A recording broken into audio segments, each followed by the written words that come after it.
MSFനെതിരെ രൂക്ഷ വിമർശനവുമായി KSU കണ്ണൂർ ജില്ലാ സെക്രട്ടറി മുബാസ്.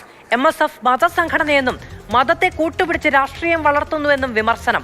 ക്യാമ്പസിൽ മതം പറഞ്ഞ് വിദ്യാർത്ഥി സമൂഹത്തെ വേർതിരിക്കുന്നുവെന്നും മുബാസ് ഫേസ്ബുക്കിൽ കുറിച്ചു. ഫെലിക്സ് വിവരങ്ങളുമായി ചേരുകയാണ്. ഫെലിക്സ്, SFIയുടെ ഭാഗത്തുനിന്നും ABVPയുടെ ഭാഗത്തുനിന്നും വിമർശനമുണ്ടായതിന് പിന്നാലെയാണ് ഈ മുന്നണിക്കുള്ളിൽ നിന്ന് തന്നെ UDSFനുള്ളിൽ നിന്ന് തന്നെ വിമർശനം ഉണ്ടാകുന്നത്. മധു, ഈ MSF ഒരു വർഗീയവാദ സംഘടനയാണ് എന്ന SFIയുടെ ആരോപണത്തിന് തൊട്ടു പിന്നാലെയാണ് KSU നേതാക്കളുടെ ഭാഗത്തു നിന്നും സമാനമായ ആരോപണം ഉയർന്നത്. ഇതിപ്പോൾ കണ്ണൂർ ജില്ലാ KSUവിന്റെ സെക്രട്ടറി മുബാസ് ആണ് ഇത്തരമൊരു വിമർശനം ഉന്നയിച്ചിട്ടുള്ളത്. അതിൽ ഏറ്റവും പ്രധാനമായും പറയുന്നത് MSF ഒരു മതസംഘടനയാണ്, മുഖം മറച്ച് ക്യാമ്പസിൽ മതം പറഞ്ഞ് വിദ്യാർത്ഥി സമൂഹത്തെ വേർതിരിക്കുന്നു എന്ന ആരോപണമാണ് ഉയർത്തുന്നത്. ഈ മതത്തെ കൂട്ടുപിടിച്ച് രാഷ്ട്രീയം വളർത്തുകയാണ്.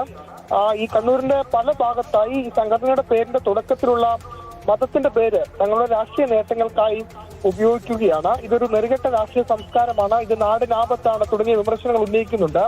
അതിൽ സ്പെസിഫിക് ആയി പറയുന്ന ഒരു കാര്യം, MM കോളേജിൽ KSU സ്ഥാനാർത്ഥിയായി മത്സരിക്കേണ്ട കുട്ടിയെ പള്ളി കമ്മിറ്റിയെ ഉപയോഗിച്ച് മതം പറഞ്ഞ് അതിൽ നിന്ന് പിന്മാറാൻ പ്രേരിപ്പിച്ചു എന്നതാണ് ഈ ഫേസ്ബുക്ക് പോസ്റ്റിന് ആധാരമായ കാര്യമായി ഈ മുബാസ് ചൂണ്ടിക്കാട്ടുന്നത്. ഏതായാലും നേരത്തെ ബാബ് സൂചിപ്പിച്ച പോലെ തന്നെ SFI ഈ MSF ഒരു വർഗീയ സംഘടനയാണ്. MSFന്റെ സംസ്ഥാന പ്രസിഡന്റ് തന്നെ വർഗീയവാദിയാണെന്ന രൂക്ഷ വിമർശനം ഉന്നയിക്കുമ്പോഴാണ് UDSFനുള്ളിൽ നിന്ന് തന്നെ വീണ്ടും സമാനമായ ഒരു വിമർശനം ഉയരുന്നത്.